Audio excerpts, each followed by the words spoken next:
Another method to verify the C2PA label is to do it with numbers verify tool. To do so, we can navigate to verify.numbersprotocol.io. Here, we're met with a search engine-like interface. Numbers verify tool supports two different types of searches. NID search, where we just paste in the unique ID,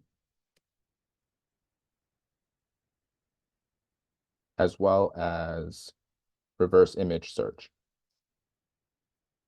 So I can just upload the file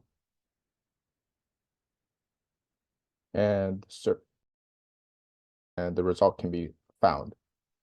So to view the C2PA contents, we can click on the research result and view the asset profile. If we scroll down to the commits table and navigate to the metadata tag, we can view the full on-chain provenance records.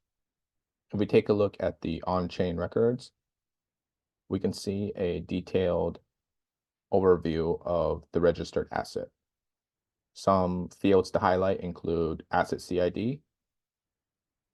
We also have fields like asset creator, asset timestamp.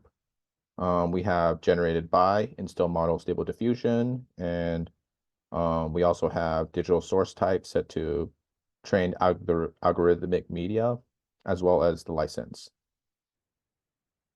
If we scroll further, you can see the details of the install pipeline. So you can see that that we used what we put in the trigger operator, and that we used what it outputted, and we can see the install model as well as the numbers connector.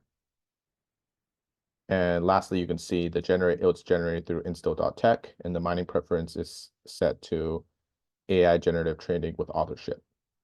That's it for this tutorial. To learn more about Numbers Protocol, check out the video description for a full list of our media channels.